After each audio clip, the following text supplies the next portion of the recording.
LearningHub. Okay. Sorry.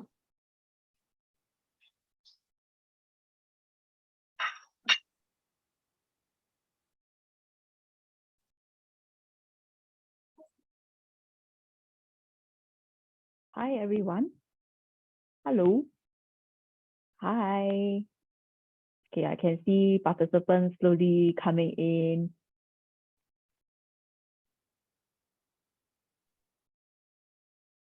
Hi, everyone.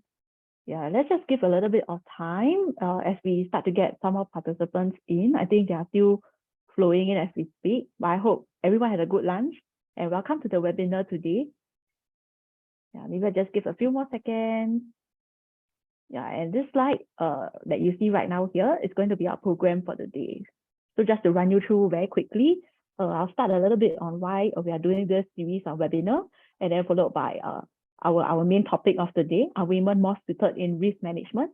And then our colleagues from E2I will also share a little bit more on coaching and placement support. And we also have our NTUC LearningHub colleagues as well who will answer your questions along the way.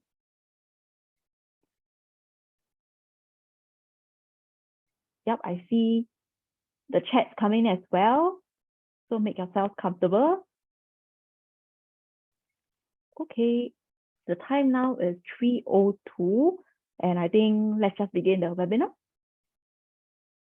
Okay, hi everybody, my name is Angeline and I'm from the NTUC Women and Family team. So like I just shared earlier, today's webinar, this is just a program, a brief program of what this whole webinar is all about, but really the intent to share a little bit more on why we are doing this. Okay, let me move on to the next slide.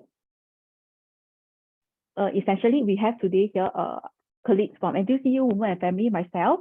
We also have colleagues from NTUC LearningHub and E2I as well. So the whole gist of this program is really to provide a good ecosystem to support the career aspirations of women through webinars like today, the one that you are here at. We also have a mentorship program, placing and training opportunities, career coaching, and also hybrid progressive career fairs, either virtual or physical. So it will all come together to support, to create an ecosystem and to support all your career aspirations. So this is the whole structure of why we are doing this program. So just jumping in a little bit more about NTUC Women and Family, if you're not familiar with us. So NTUC Women and Family, just like our name suggests, we are all about working women, supporting working women and your families.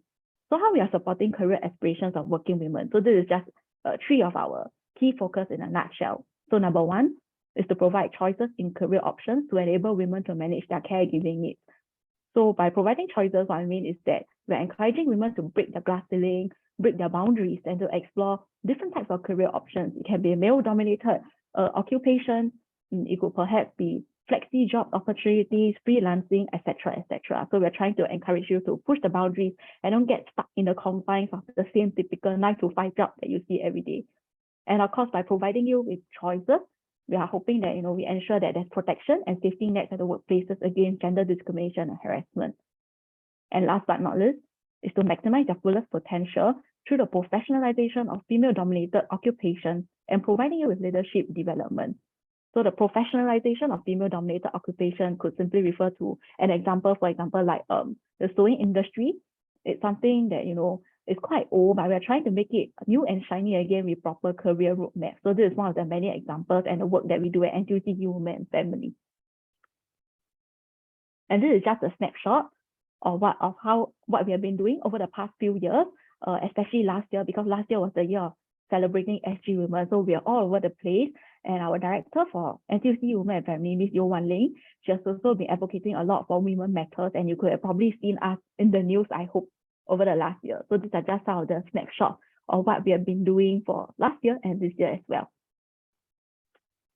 So zooming in a little bit more about our Women Supporting Women Mentorship Program. So this is actually our signature program whereby we are rolling it out to the different constituencies. So if you need help in terms of moving on to your next career, if you are a mid-career switcher, or if you are someone who has stuck considering to come back to the workforce, or simply a fresh graduate thinking of what should my next job be? What should my first job be? Feel free to join us, this mentorship program where you'll be mentored by leaders in the grassroots as well as our union leaders. I'll just show this right here that you can scan this QR code and register here. Yeah.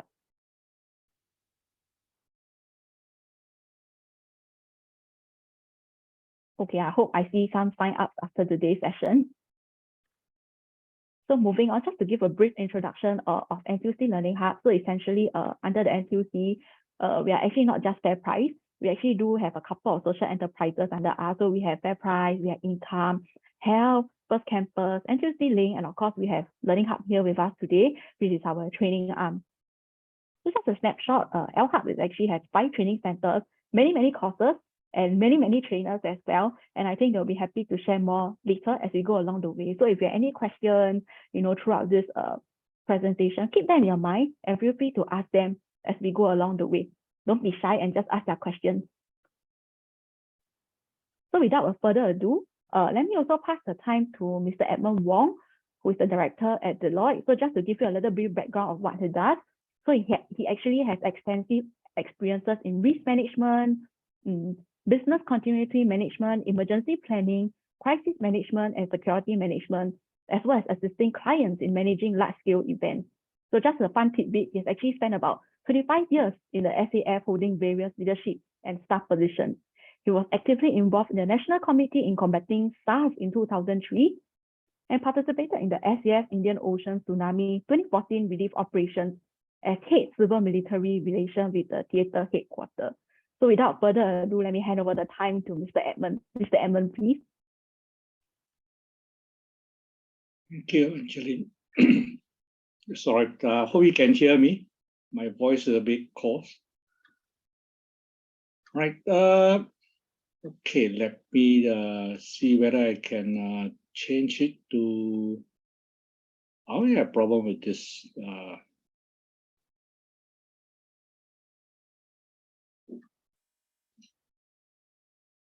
Sorry.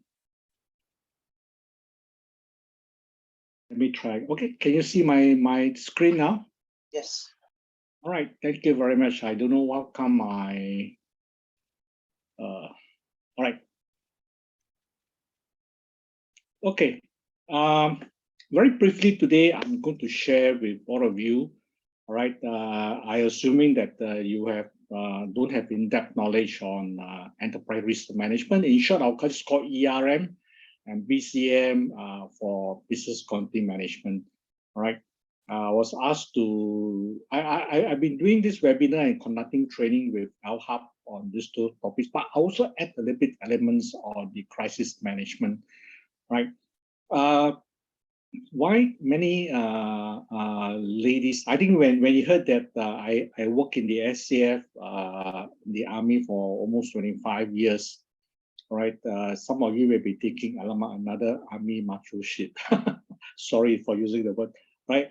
Another Army macho fella, very gender biased. But actually, when I graduated in 1990 from National University of Singapore, all right, I was one of the first job I was assigned was platoon commander in OCS, and we actually try out something. All right, I took the first batch of where I have a section of female cadets, all right, in my platoon, and the other 3 sections were guys, all right.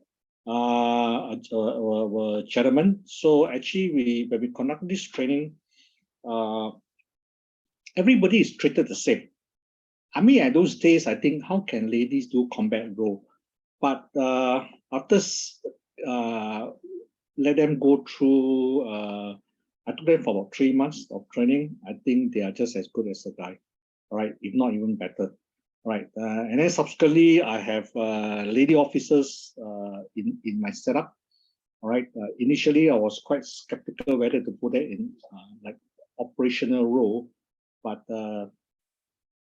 they actually trust me. They did very well. If given the opportunity, I think our lady officers can prove that they can be as good or not better than the male officers.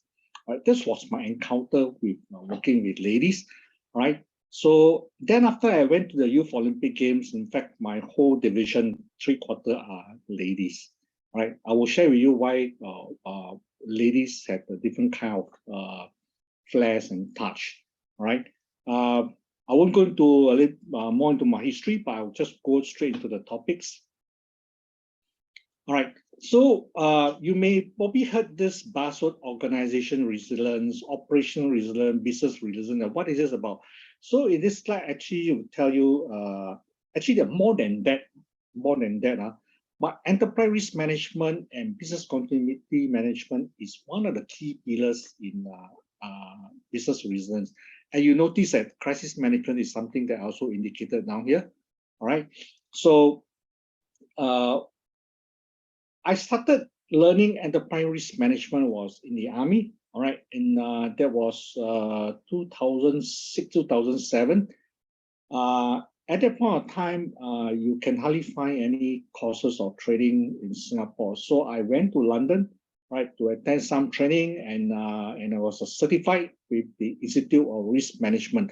But nowadays, enterprise risk management you can find everywhere. So what is enterprise risk management? All right, I will go a little bit more later. Then business continuity management actually look at I would say that it actually evolved from enterprise risk management. Right, and I will explain why later. Right, so business continuity is like, do you have a plan when you have a disruption? All right, what are those typical scenarios that can happen in your company, and then what are the things that you need to do to recover as soon as possible? All right, so that you can even be ahead of your competitors.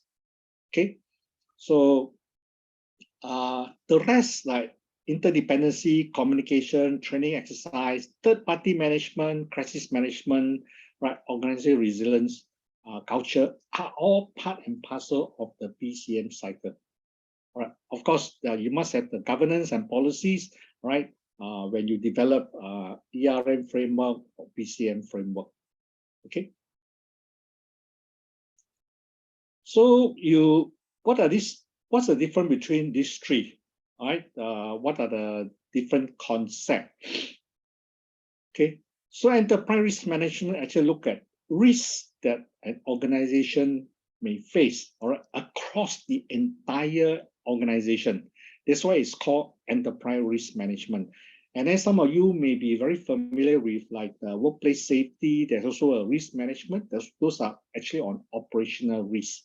Okay, so what I show you example here, they are not exhaustive. They can be many other categories, right? For example, some company actually put strategic risk and reputation risk together, right? Some decide to split it. So what are financial risks? This actually relate mainly to the financial sector, all right? Compliance risk, you don't comply, you find that MAS will punish you. I think we have already seen some examples in recent years when some of the banks fail to comply with certain safety measures. All right. Reputation risk and operational risk. So operational risk is something that I will talk about in the BCM part. Crisis management. All right. So crisis management is to be prepared if your incident, right, become a crisis. So how do we define crisis? It's up to the company. So incidents are classified according to the severity. Some they call it the severity 1, severity 2, 3, 4. All right. Severity 1 may be the most severe, right? The incident may become a crisis if you don't manage it quickly. It can be very disastrous, right? So before you even go into crisis, you ensure that you are ready, you have a plan, right? Your senior management who are probably the crisis management team, they are well drilled in the procedure, the processes, right? What are the agenda, what are the things that to be discussed, okay? This is where you actually respond. If you are very well drilled, you are able to respond to a crisis as soon as possible, okay? So that's why I have my colleague, Herlin, she's the subject matter expert in crisis management and crisis comm. All right. And I will share with you later why I have her in the team. It makes a lot of difference when I do training, right? We conduct a lot of training. We also conduct workshops. Okay. So business continuity management, all right. Again, you have all your plan ready. So business continuity management focuses on operational risk. right? So to do this business continuity management, there's a thing called the life cycle in the ISO 22310. Right, you look at analyze your risk, your business impact analysis, right, and then you come up with your strategy, what you need to do when you have a disruption, right? Very commonly, I think before COVID, we heard about alternate site. If your present office or your factory is not available, do we have alternate site to answer, to continue working and support your clients or provide products and services? All right. So alternate site can be hot site, warm site, and cold site. But I want to go into the details of all this. What's the meaning of hot, warm, and cold? And in some other country, they even have a mobile site, right, to support office. Okay.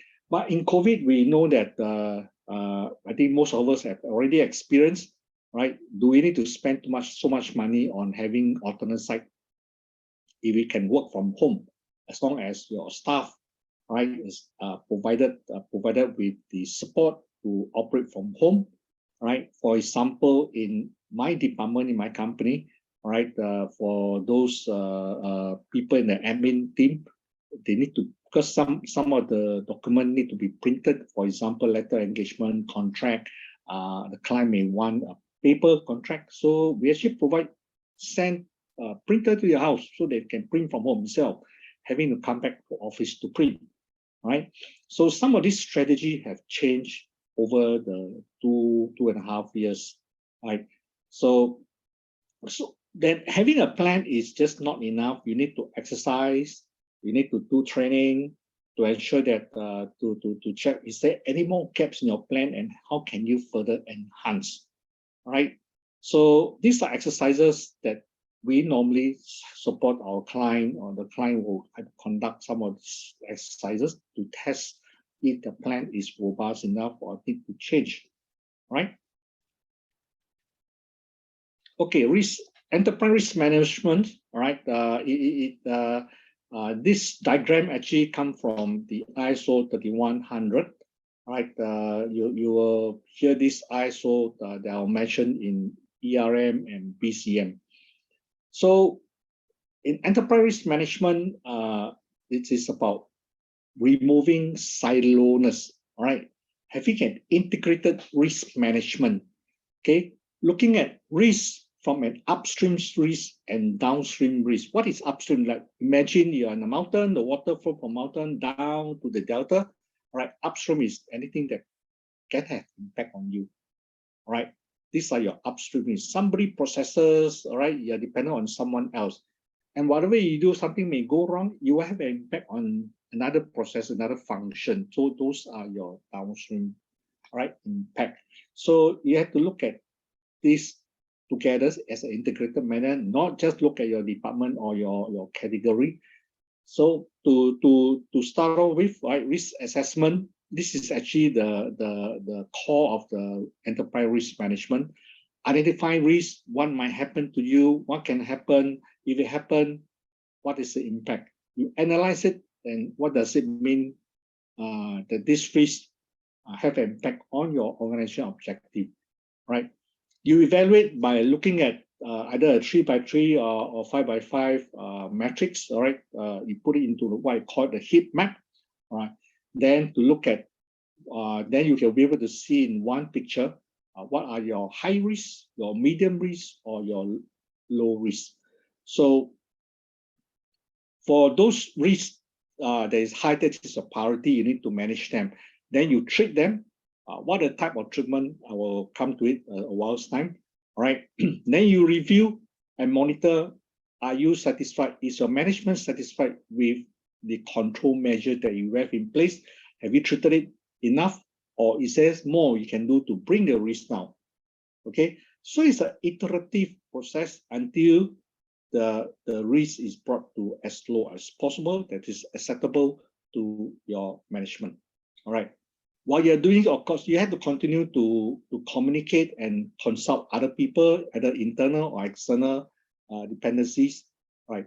So what are the risk treatment? In a very layman, all right, one of the treatment that you probably may have heard people say, risk transfer. I transfer my risk to someone else, maybe to a third-party vendor, all right, or transfer my risk, if it's financial risk, I transfer my risk to insurance. But bear in mind, when you transfer the risk, you are not transferring responsibility, all right? You are not transferring responsibility to someone else, okay? All right, so what is transferring your financial risk to insurance, all right? I think most of us go traveling often. We buy travel insurance, right? When we buy travel insurance, we hope that something happened to me, I can claim. Of course, we hope nothing happened to us, right? We don't have inconveniences. We want to get medical assistance when we are overseas. But in case you need it, you can actually claim from your insurance, right? So in a company, one of the key things now, all right, about cyber attack. So the cyber insurance are being offered, okay, right? But having cyber insurance doesn't mean, oh, I don't need to do anything. If anything happen, ransom, I came from insurance, I have to pay the ransom price. No, but your premium will get higher and higher, but you do not want to arrest, all right, the risk that is inherent in your system. Okay, so there are some risks like accept or you reject, you do not want. Too high the risk, you do not want. You don't want to do this function or you don't want to do this service because the risk is very high, right? Or you continue to reduce it, as I mentioned just now, or you just accept. Okay. So this is a method for risk management. So this is not very mathematical things. All right. Of course, you need to define what are your probability and what are impact that may have on your organization. Right. When I attended the training in London in 2007, right. In fact, 3/4 of the class, there were about 12 of us, 3/4 of them actually are ladies, and most of them actually come from either the banking or the insurance sector. All right. But today, as I was conducting, I think I conducted so far about four courses on enterprise risk management. More than half the class actually are ladies nowadays. Okay. Well, do lady make a very good risk officer? All right. To me, it is. All right. If you are appointed, let's say a risk officer or chief risk officer in your company, right? Then I will talk about this in what's the role of the CRO in the crisis management. Okay. After my BCM, during the BCM part, I will talk about crisis management and how can ladies in the C-suite or lady staff can help the senior management in crisis management. Okay, business continuity management, all right, in a Deloitte methodology with the 3R, being ready, all right, you can see the word enterprise risk management on the left part of the slides, right, where you sift out the operational risk. Then you look at what are the issues or disruption to your businesses or your function that can have an impact on your company objective. So while you're developing a plan, you also need to develop a response plan, emergency evacuation, all right, fire drill is one of those emergency evacuation plan, and crisis management. Okay, crisis management is part and parcel of BCM. All right, once you have all this plan in place, you will be able to respond very quickly. All right, and then where your management will go into recovery mode, activate your BCP, right, of those services or functions that's affected, and continue to monitor how fast can you recover. Although there are some other terminology about, you may have heard of RTO, RPO. I would not want to go into the kind of details of RTO, RPO, but the 4 key pillars that can actually affect an organization, right, is infrastructure, your building, your offices, your factory, right. Second one is IT. We are very dependent on IT services now, all right. I think recently, I think yesterday there was a parliament, all right? The minister was talking about a couple of months back, there was some disruption to our hospital, polyclinic services. People got to wait a long queue because of some disruption, because that one is because of some of the hardware that were not able to cope with the demand. But today, all right, many of us are looking at cyber attack that can actually encrypt or de-encrypt our IT system, and even encrypt or steal our data, your intellectual property, all right, your client's data, right, that you are not able to activate, use your IT apps or functions to support your day-to-day processes, right? Key personnel down, all right. Example, we have experienced COVID, people who are maybe ill, or there may be mass vaccination, or loss of some of your key people, right? And your suppliers. Your suppliers are a very important chain in supporting your company, right? As I say, you can transfer some risk to your supplier, right, to support part of your function and services. Again, I like to remind everyone, you do not transfer your responsibility. So last year we conduct a cyber scenario exercise for some of the hospital. All right, we actually highlight to them some of our suppliers who supply very critical medical devices. What if they fail? All right. Sometimes we may be dependent on only one supplier. This is a single point of failure. Or do we need to spread our eggs in different baskets to have more than one suppliers? One example is telco. All right. So in a very layman language, in my house, all right, I have two networks. All right, not because I cancel, because my wife like to watch Starhub, I like to watch Singtel. All right, so we have all this network at home. So in case one network fail, I can switch within a few seconds to switch to the other network. All right. In fact, last Friday, I conducted lessons in enterprise risk management and risk sensing. It actually happened to me. Right, one is wired. It could be automatically you just kick off to my Wi-Fi network. So in your company, if you are only dependent on one telco, if the telco fail, right? So what are you going to do, right? So you have to look at some of the business continuity plan to ensure that your services continue. You continue to serve your customers with those services or product. Okay. So I think the next slide I'll talk about something that okay, this one is already mentioned. I want to go through. I talk about the BCM life cycle, right, from the ISO standard. So first, you must have your BCM policy. When you spell out your BCM policy, these are the things that we must do. What is the objective of BCM? If there's a disruption, how fast we need to recover a certain percentage. So the first stage will be actually analysis, where you do risk assessment and do impact analysis. Okay, impact analysis is actually one of the toughest part in this whole entire implementation. All right. How you going to do business impact analysis? Whether you can do with one department or you do with a few departments together, right? Because I would prefer that all do together so that you can actually look at what are your upstream and downstream dependencies. All right. As I always said, use the word integrated rather than doing it in silo. Then you develop your strategy. Your strategy, like whether you want to have, as for example, right, whether you have a hot site, warm site, cold site, okay, alternate site, or everyone work from home. Work from home is also considered an alternate plan, right? Then each of the functions, services, or department will develop a plan.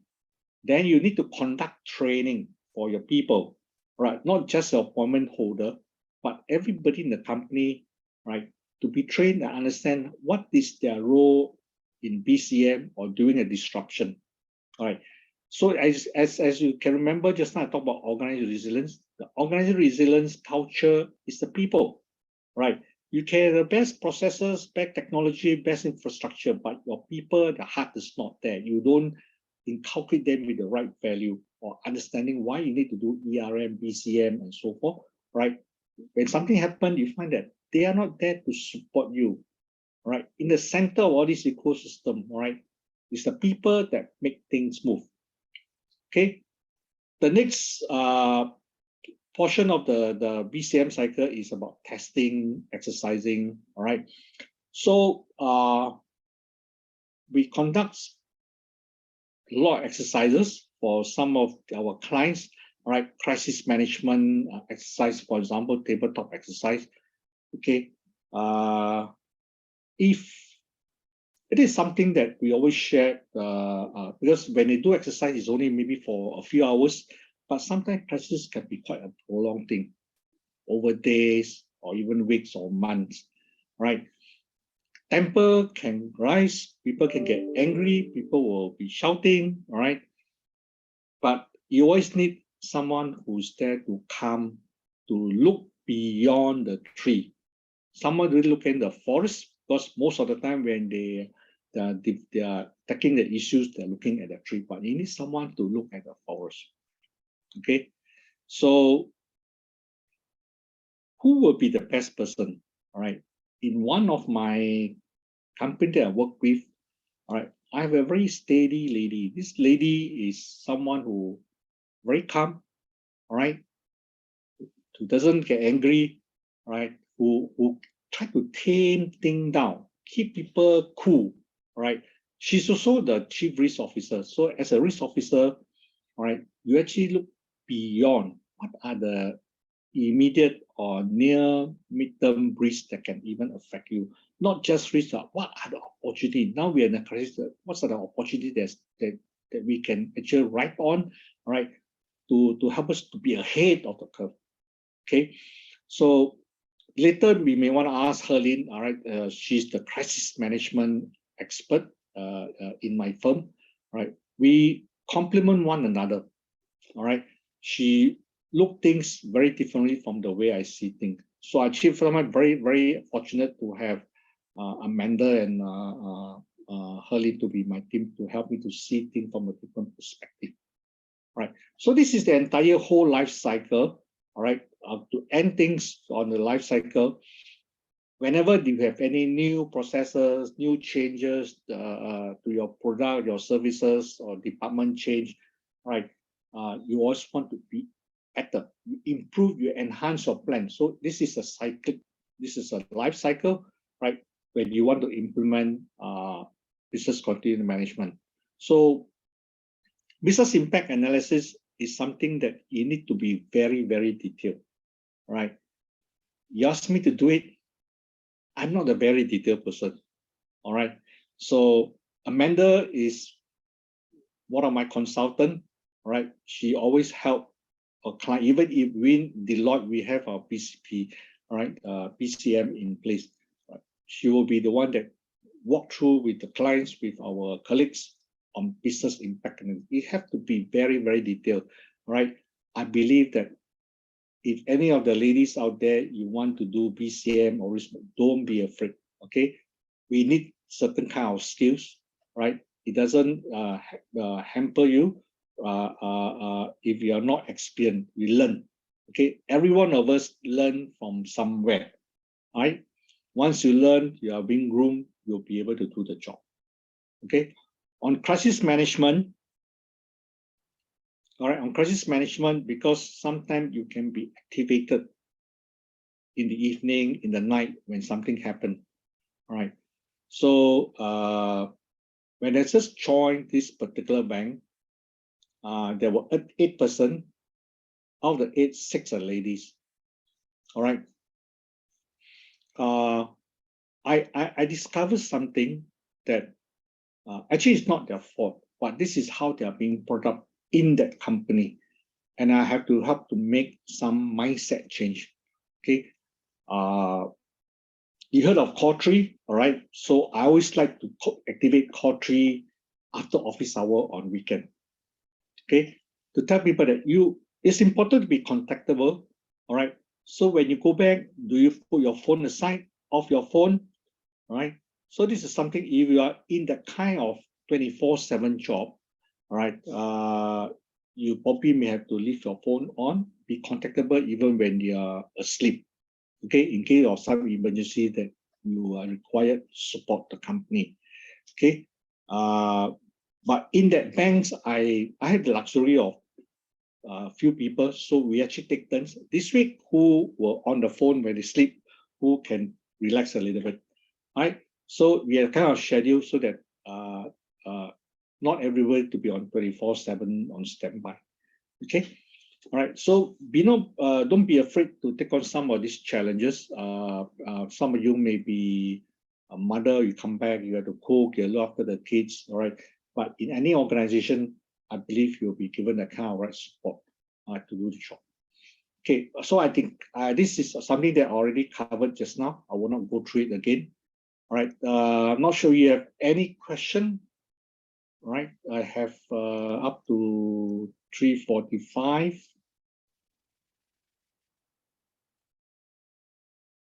Okay, I don't have any questions here. All right, if any question, please, you can type in the chat or you can unmute, all right, to ask any questions. So I have Amanda and Herlin here, right? You can ask them about their personal experience doing BCM or ERM.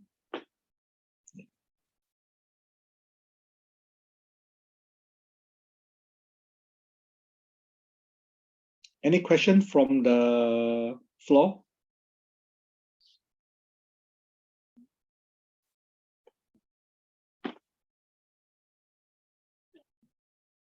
You can unmute and ask question, or you can type in the chat.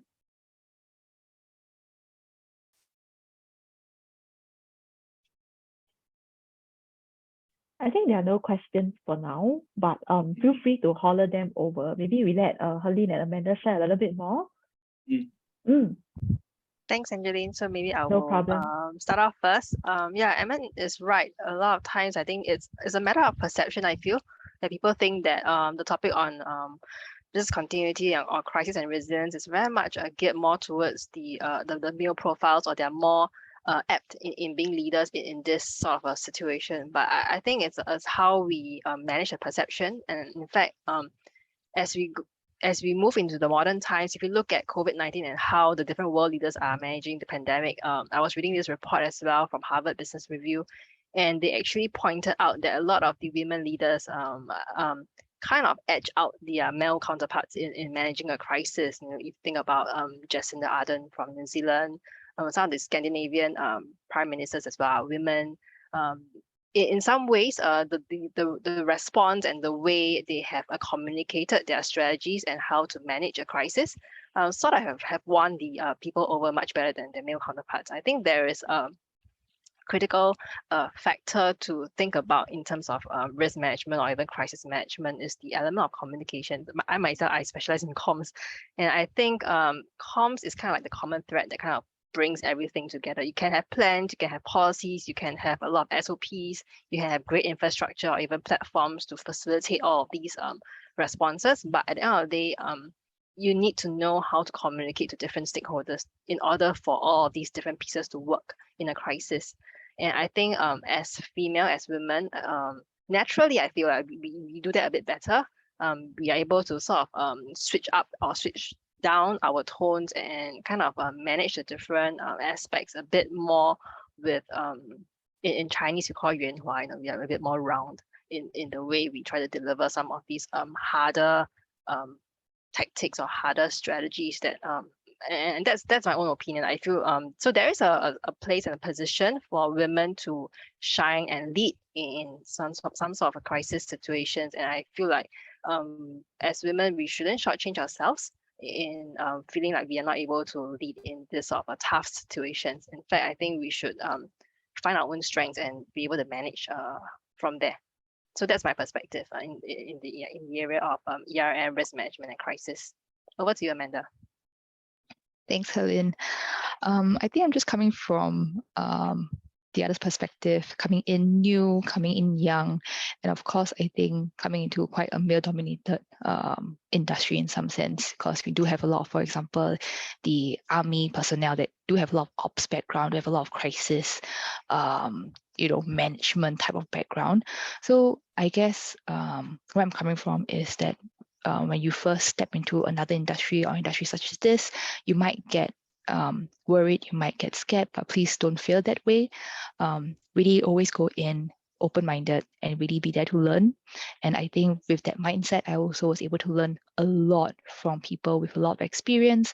And really, as mentioned, it was quite, I wouldn't say easy, but you were able to really learn and really be able to run with crisis management, run with ERM, run with business continuity management as well.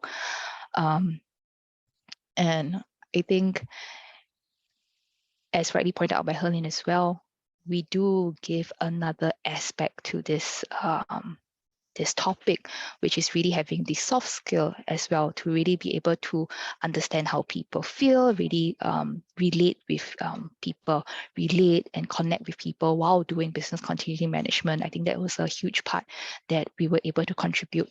So I think I hope that I also give the other side. If you're coming in new, don't be afraid. Really do your best, and we will be able to really learn and contribute in our ways as well.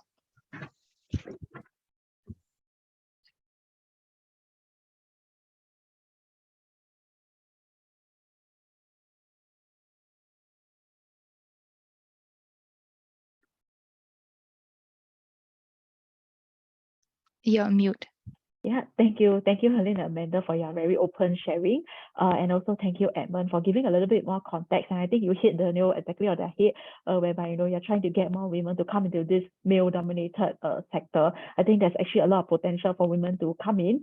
And I think for our audience out there, if you have any questions, clarifications on what's the difference between the two different tracks that Edmund shared about, please feel free to holler at us. Or you have any questions about what Jessie shared in the chat, please feel free to let us know as well. Type it in the Q&A box. We'll be happy to share more with you. In the meantime, let me also invite Silgate. She also shared a little bit more on placement support that E2I will offer. So over to you, Silgate. Thank you. Hello, hi. I just need to check you can hear me loud and clear. Yes. If yes, I just need a time. Oh, thank you, Angeline. Okay, so you can also see my slides, right? Just want to check. Okay, cool. Hello, hi, my name is Silgate and I'm from E2I. Today, I'm just going to share with you some of the resources out there for the women that is like ourselves going back to work. And I shall start with this thing called the Progressive Job Portal. This is a job portal where you can search for jobs online. You could scan the QR code. So basically, the jobs are catered for us, women that's going back to work. And some of it is that that there are companies that's willing to have schemes that support caregiving needs. As a mother myself, there are times where I will love my company to support me in all the way that I can when I go back to be open to different needs that I have. So this is for Singaporeans only. So please do scan the QR code, and then over there you get to get the whole list of jobs that are available for women that's going back. All right. So coming on next, I'm going to share with you some of the career coaching and employment preparation workshops, as well as your upskill and reskilling resources out there. So basically, what happened is that because E2I makes every worker a better worker, in that sense that we do job matching. So we match Singaporeans to available and suitable jobs from our employment network, and part of which also includes the skills upgrading. I was just in a restaurant, and nowadays there's no more hard copy of menu, but rather the you scan a QR code and then you drop in your your orders, and you'll just come up with it. Imagine the chef, what skills he has to upgrade other than the cooking, but to look at the soft copy kind of orders, etc. So we also do the development training programs with industry partners. And last but not least, we have career guidance. So basically, we know of we assess your employability gaps, and we help you to navigate clarity towards your career aspiration. So part of which is that as a first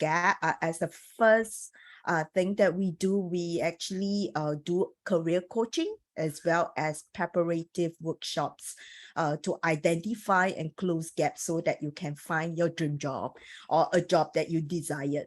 So basically, we identify the skills gap between competency and the job's requirement.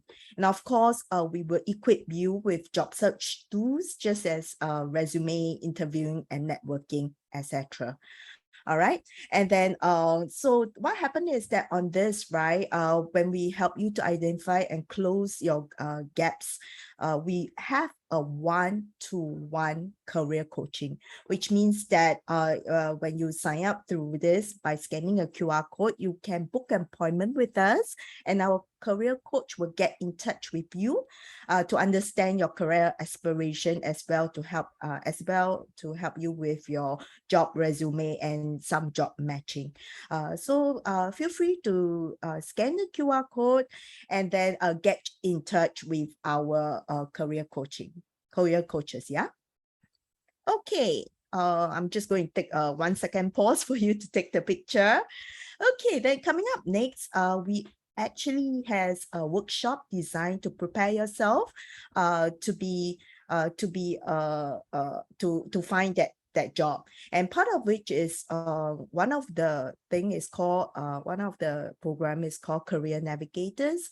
So what it translates to is that we help you to understand yourself better, as well as through your personal assessment and career formulate your career plans. For example, I'm very meticulous, but there's some jobs that part of my work values is I don't like to work on weekends, so I cannot take up a job that I like, that requires me to be meticulous, but I'm not so keen if they run on shift. Yeah. So this is one part for you to find out. So join us for this workshop. So other than that, we have for PMETs, so who are in your career transition. So basically, we'll help you to discover your personal strength. These are called Career Resilient Executive Workshop, as well as to identify the skills gap to bridge to stay resilient on this evolving employment landscape. Yeah, so so for those of us who are into career transition, suppose that 20 years ago I was an engineer, but you know, today I feel that you know what, maybe I love the hospitality industry, that sector, and I love to go in it. So this workshop will help us to find out our personal strength and how we can do a career transition. Yeah. And the last but not least, we have also a job hunting online. This is for the non-PMETs who are uncertain how do we do jobs application or online, etc. So basically, explore different hands-on practices, including virtual interview platform, etc. So I'm just going to take a pause and to ask if there's no if there's any questions for me. If not, I will continue. Yeah, I'm just going to look at the chat box. Okay, so there's no questions so far, so I shall proceed. Okay, the next that I have is actually the workshop to prepare us. So it's called the Win the Job series. So it's a series of 3 workshops to help you to be more employable. All right. So first of all is the Win the interview. For example, there are some tips on what to do or what not to do on the interview, and how do you have that confidence, even though like many times if I were to go go for an interview, I'll be like, so is such a scary experience. But how to show the confidence?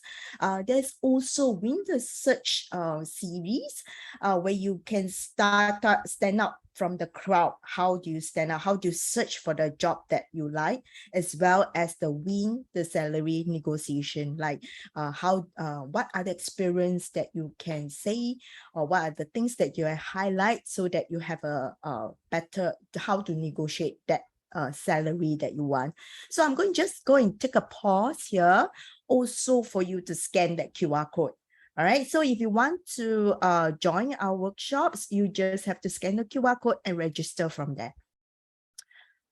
Okay, I'm also going to share with you for those of us who wanted to go for skills upgrading prior to finding that employment. So I'd like to share on how much skills future credit do each of us have. So the thing is that as long as we are Singaporeans and we turn 25, we will receive an opening credit of $500. But there are some facts about this skills future credit that I'd like to share with you about. One of which is that it's not transferable. Suppose that my parents, they are old and they said that, oh, I don't want to use this skills future credit to offset the course fees.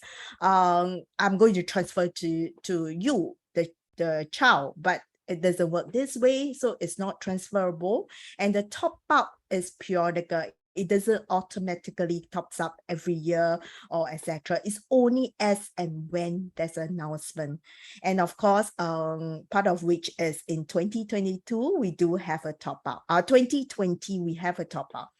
And also this skills future credit of $500, it will not expire. So as Singaporeans, minimally when we turn 25, we do have a $500 credit to offset our course fees. Yeah. Okay, then part of which is that on the fortified budget during 2020, there's a top up of additional $500 for those of us who are 25 years and above. And then what happened is that this top up actually expires.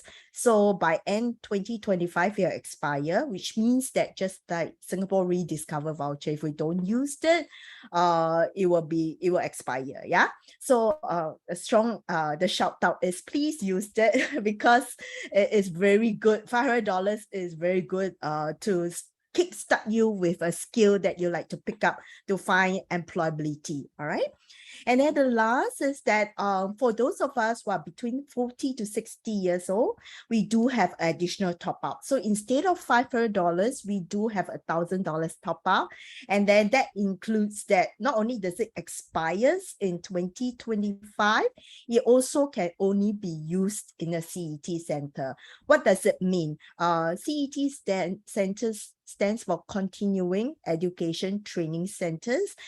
These are usually our IHLs, meaning that it is not to be used for like our Korean language learning, flower arrangement, or things that we pick up as a hobby, but rather one that help us to have a diploma or degrees to help us to find employability in another sector. All right. And then the next thing that so where to go is actually let me just okay, the website to go to is www.myskillsfuture.gov.sg. So when you see the word my, it's like my CPF, my HTB. I'm just going to briefly share with you how do you find how much do you have. Yeah. So basically, also to find what are the courses. Yeah. So over on the right hand top hand corner, once you sign in through your SingPass, you do have that amount on the right hand corner. And then so basically that is your credits. So my colleague Brian has 1,005. So how do we search for courses? That is very efficient because there are at least 25,000 courses now in my Skills Future portal. And this is how it goes. So once you click on the courses, okay, and you browse all courses, and then what you have is that you have to use the open and close inverted comma if there are many words in what you want to search. For example, this that is searched for this course title is called business presentation. So we start with a open inverted comma business presentation and close inverted comma. It would search the total as in the full name. So instead of all the courses on business, all the courses on business presentation. So you just have this business presentation.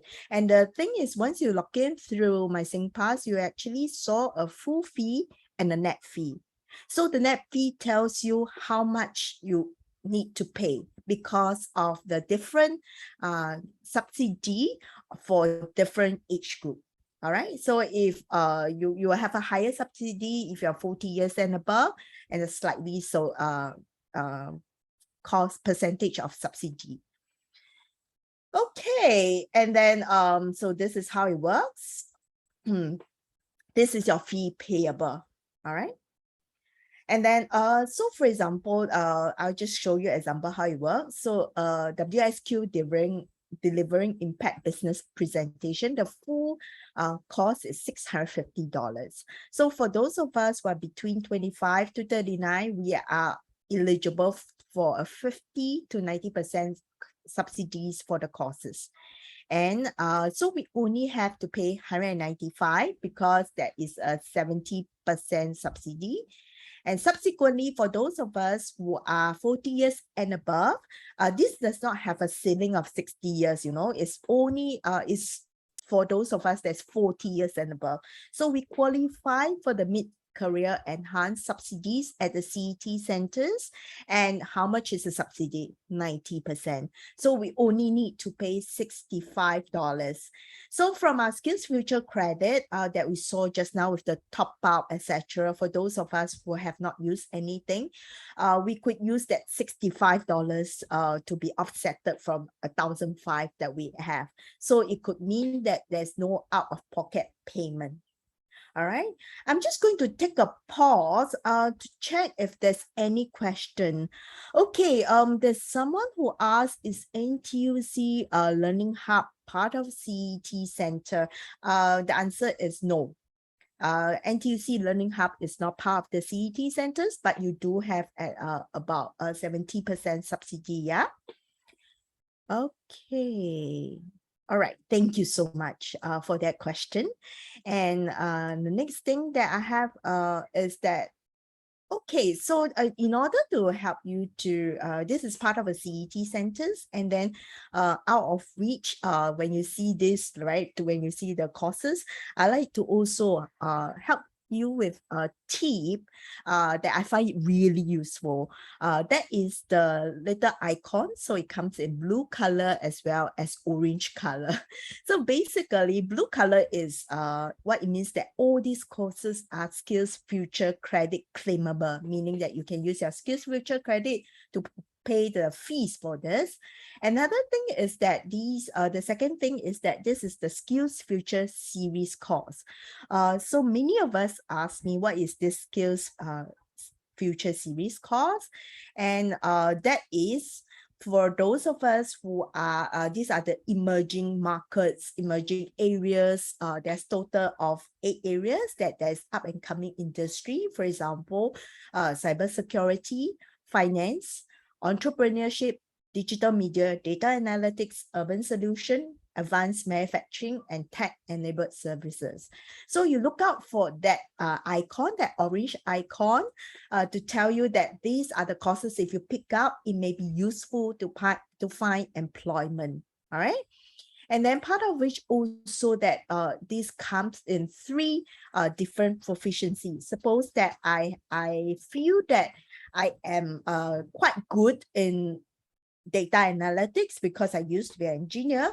I could pick up intermediate or advanced, and it is as little as 8 hours, okay? As short as 8 hours per course. Okay, the next thing is that this has 70% cost subsidies for locals. And of course, you can pay through your Skills Future credit. Okay, there's a Q&A. Okay, let me just finish this part. Yes, okay. I will answer you this question, okay? Let me just go through. Okay, so this is the website to find out all the courses that's out there. Is called My Skills Future, and the skillsfuture.gov.sg is actually a legit website too. This is like a encyclopedia. All right. What it does is that it gives you information on Skills Future initiative and resources like the 90% subsidy on the CET centers. Yeah. Okay. So having said that, let me answer this question. There's a question being posted that if I did not meet the 3 O-levels passes, can I still apply and enroll for any diploma courses offered by CET? So what happened is that when you search for this CET centers, there's part of inside this www.skillsfuture.gov.sg. They will have all the list of the CET centers, and it goes by different industry. All right, so if I'm interested in hospitality, maybe I like to go on to ESCOT. Okay, and then some of our higher institution like Republic Poly, Singapore Poly are all inside there. So basically what you need to do is that you should approach them with your qualification, and then probably sometimes they will advise you what you should do in order to qualify for the courses. Sometimes it could be like an entry test, or there's some requirements. All right. So I hope I've answered this this person that asked me, can you still apply? The answer is please go to the CET centers and ask them what are their criteria for you to enroll. All right. Okay. In March 2022, I noticed quite okay. This is another question. Please, should I have not answered the top question? Do put in the group chat again. So that is this another question. I've noticed quite a number of results from the search of courses are not up to date. But okay, so that is the courses are no longer available, but still get listed when searched. So what happened is that because as long as these courses qualify for the subsidy, they actually are listed there. So usually there is a contact name and contact number that you have to call them anyway, because then they will tell you that whether it is even when is it starting, etc. So what it means is that we never know whether the training providers want to start the course that was not, want to start the course again. So basically, please check with the training providers that's listed there. And then, of course, they should be, be diligent to remove it. Okay, I hope I've answered that question. Is there any question out there for me?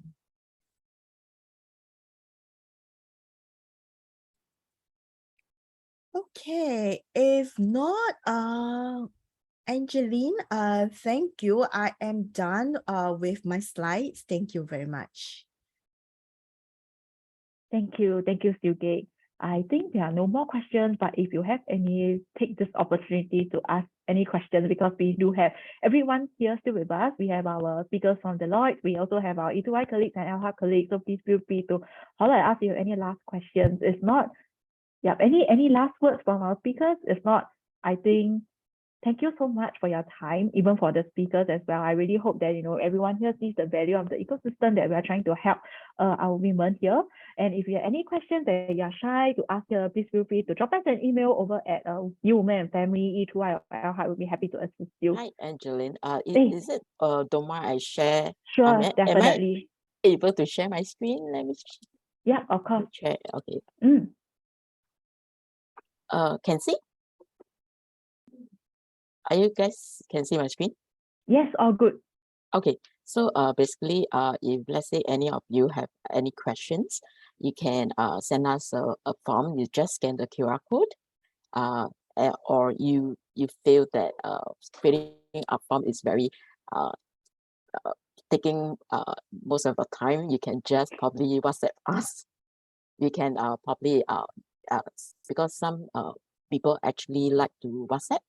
So just simply scan either of the code, then reach out to us. Then we will actually advise you that what admin has shared just now regarding the 2 courses. Then regarding like the course fee, the course outline, that we will share with you.